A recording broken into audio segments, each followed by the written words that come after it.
I've got another great opportunity to talk to Dr. Gary Chapman. Many of you know Dr. Chapman by his book, The 5 Love Languages, but we're going to be talking about your newest book, and that is?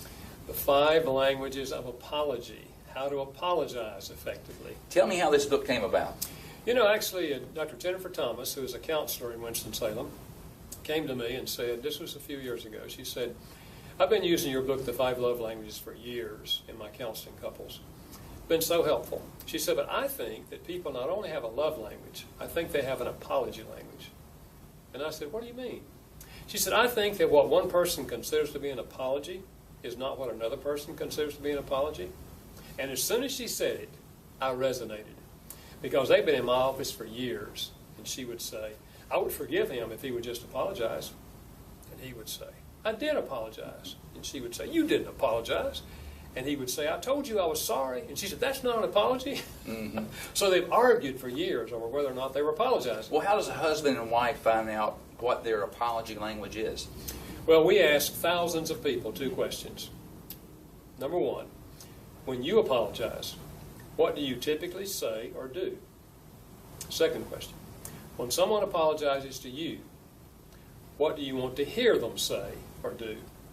So if you answer those 2 questions, you'll pretty well know what you consider to be an apology. Do you think a lot of married couples leave, I've always considered it, things under the rug, and there's underlying problems that people are not willing to apologize about that maybe start out very small but fester into something that can possibly become a marriage breaker? I think so. I think what happens is people build walls between the 2 of them. They have an offense, one of them does something, the other's hurt or disappointed, but this person never apologizes because in their mind they didn't do anything wrong. And what I say is, if you have offended the other person, if you have hurt the relationship, it doesn't matter whether it's morally wrong or not. If you want to have a good relationship, you say, you know, honey, I am sorry.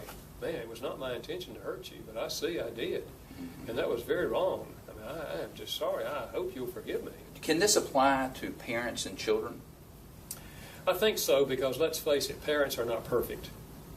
And when parents do something that's not kind and loving to a child, such as yelling at a child or slapping a child out of anger, I think we need to go and apologize and say, look, parents should not treat children that way. What I did was wrong, and I hope you'll forgive me. We're teaching them how to apologize by our model. If we don't ever apologize, they probably will grow up and not apologize. On a different subject, you travel, in fact, you were in Dallas this past weekend. I believe you were speaking with the Bankers Association. Yes. How many weekends a year do you travel and speak and give your seminars? You know, to be honest, I haven't counted them. Is that right? I do 20 seminars a year. That's all-day Saturday events.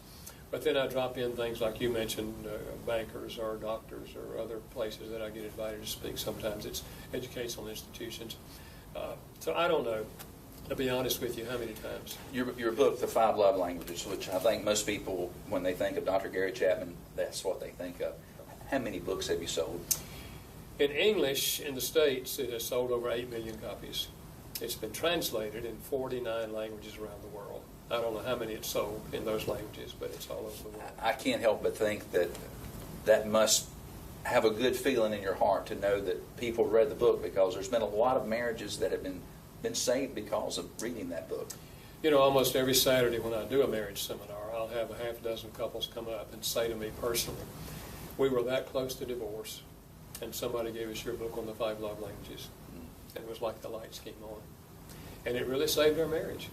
It's been very, very encouraging to see the way God has used that book. In fact, I had a group from our church who went to Russia just recently. They came to see me this week, brought me a gift from a lady in Russia who's been teaching the 5 love languages of children to workers in the government who work with children in Russia.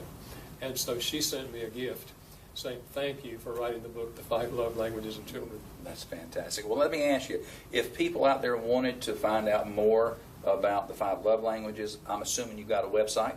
5lovelanguages.com. Well, there you have it. So if you want to find out more information about Dr. Gary Chapman and his ministry, that is not just nationally, but internationally, go to 5lovelanguages.com. Thanks for your time. Thank you, Kyle. Good to be with you. Likewise. Thanks.